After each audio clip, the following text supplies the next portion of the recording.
Hello YouTube, this is BUB'S Comics coming at you with a quick comic haul.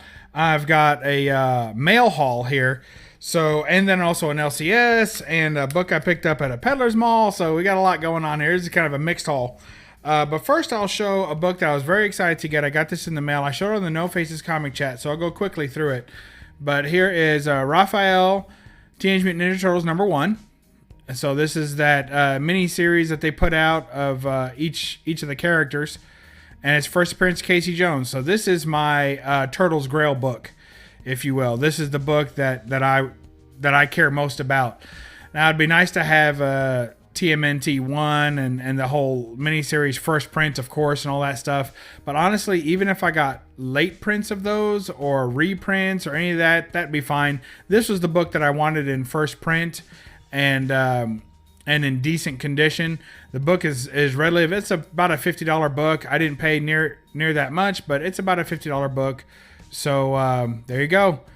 Teenage Mutant Ninja Turtle #1. So very happy to have that. Raphael #1. Got it on a mislisted item because he had spelled Raphael wrong. So I think there were a little bit fewer people interested in that. So my bid won. So it was only like 3 bidders for that book. So I was happy with that. Went to my LCS, my new LCS, and picked up Amazing Spider-Man #41. This is the Ryan Brown variant with the Spider-Woman. So they're doing these Spider-Woman variants this month. Very excited to have this. When I was pre-ordering these through mycomicshop.com, they did not have all of the pictures loaded. So I didn't know which ones were which. I was just kind of going by artist. And I didn't want to pre-order too much. And I do want to support my LCS. So what I'm doing is pre-ordering the ones that I know I'm going to want for sure. And then I still go to the shop on Wednesdays and I pick through stuff. And so my pre-order is very small. Just a couple of books, you know, 4 books a month. And then and I do that through mycomicshop.com because they give me 35% off, and the shop only gives like 15 or 20%. So there's quite a big difference there. So plus I can save. Anyway, go see another video for why I use them for my pre-orders. But when I go to the shop, so I have a few books coming every month, but then I also go to the shop and I pick up a few books. So that works out pretty well for me. That makes me happy as far as, you know, splitting it up between the shop and my pre-orders. So there you go. Amazing Spider-Man #41. With that, I just couldn't pass up that amazing Spider-Woman. It's so cool. I just thought it was great. And the Spider-Man, my son really liked this book too, so I was glad. Always nice to get his approval from the new generation, right, of collectors. Here's another book I picked up. Darth Vader #2, even though it says 5 of 36, it's so confusing. So Darth Vader #2, and it shows it down here as Darth Vader #2. And this is the 40th anniversary of The Empire Strikes Back. So they're just taking scenes from the movie and doing these kind of trading card variants.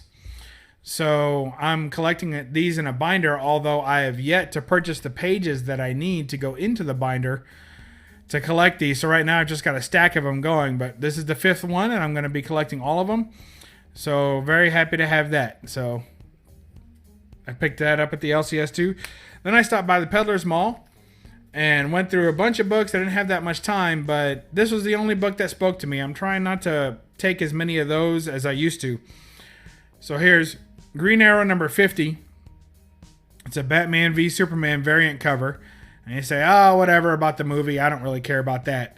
But I just thought it was cool because this is much more similar to the way it should have gone. You know, Superman just lands on top of Batman's Batmobile, rips off the top, and basically he should just be one blink away from Batman being dead. I mean, just shoot a laser beam right through his mouth and it's over. So, but anyway, I like the cover. I like that it kind of has both of them in there, and it's a Green Arrow book, so that's good because I only have about 3 of those. So actually, Green Arrow, I think I only have 1 other Green Arrow book. So there you go. Now I got 2. And this came in from ComicCat84, another YouTuber in the community. If you don't know who he is, you want to check him out, go check him out. ComicCat84, Kenny is his name. And he had picked this book up. And I told him when he got it that was my book. just waiting for him to upgrade it. So CGC restored grade, so it's purple label, and the reason for it is because the cover is reattached with glue. I haven't cracked it out yet. I'm pretty close to cracking it out. So here's what the deal was. My original intent was to crack it. So he picked it up. He got a purple label. Purple labels don't really bother me as they do some other collectors. So it doesn't bother me at all as long as the price was going to be fair on it. And actually, Reggie Simmons, I think he goes by Reggie Collects now on his YouTube. Check him out. If you're not subscribed to him, go ahead and give him a sub. And he did a pretty good video on the different labels and specifically what a purple label goes for in market value. I had a couple of comments for him, but basically the only thing that I'll amend to that video is, although he does touch on that there are different types of restoration, I think it's important to note as well that different types of restoration are removable. So when I look at buying a purple label, this is what I do. It's very, very simple. This is how I view purple labels. It all matters what they say. And if you're serious about buying a purple label and it's a real big book, I suggest you go ahead and spring for the grader's notes, even though they don't say very much. But when it comes to restored labels, they tend to tell you what restoration is in the book. So this just says cover reattached with glue. Now, if it's color touch can be removed, but it's more difficult, and it usually lowers the overall grade of the book quite a bit once you remove that color touch.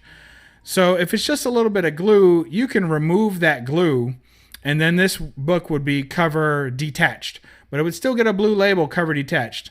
So my feeling is what you should do is when you see a purple label, this is what I do anyway, when you see a purple label, note the number, make sure it's slight, whatever it is, C2, it's fine, or C1 in this case, off-white to white pages.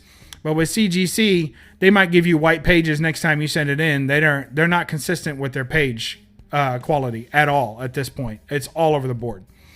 So you're seeing books come back, bright white after they went in tan. So who knows? So anyway, my suggestion is you see this 4.0, and a lot of people will just say, well, half the price or 40% or 60% or whatever. They bounce it around. To me, look at what the restoration removal would be. Remove that restoration, right, in your mind. Say, okay, well, if I can remove that restoration and then resubmit it, what grade would I get?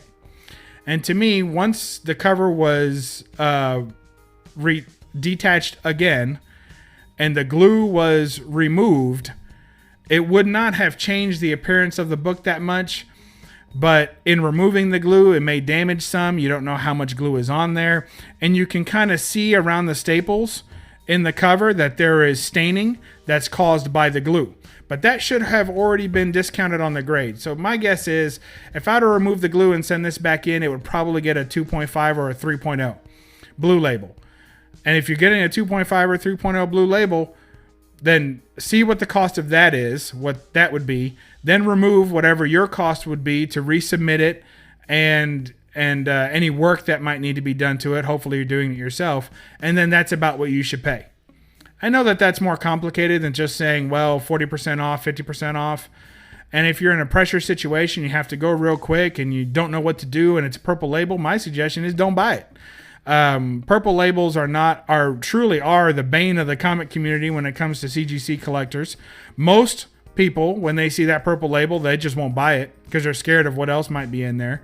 And they don't like the purple label. Me, personally, I think that purple's kind of cool looking. It's not that different from blue. And I think, with the dude sitting there in his skibbies and his swim trunks, I think it looks pretty cool. So I was going to crack it out, and I was going to remove the glue, and I was going to resubmit it, and that would be a nice little exercise. It would be costly.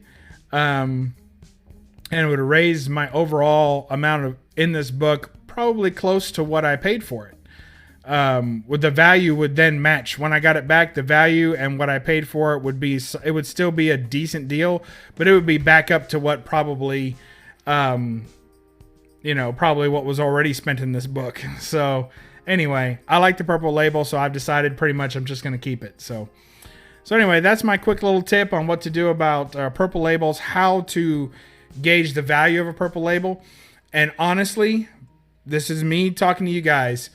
if you're going to buy a purple label and anything that I said confused you, like how to remove glue, you're not sure what you would do about that, how to regrade it after that, what C1 slight means, what the page color means, what cover reattached with glue means, what purple and blue labels even mean. If any of that confused you or went over your head, don't buy a purple label. That's my suggestion, because chances are you're probably going to pay too much for it and it's not worth it. It's not going to retain its value the way a blue label would, or any book that's been unrestored. So that's my advice. Don't buy a purple label unless you understood everything I said. And if that makes sense to you, then that's the way I go about it. All right, well, that's it. I hope y'all enjoyed that quick little haul, and we'll catch you next time on BUB'S Comics. Remember, read a comic and don't apologize for the glare. Bye-bye.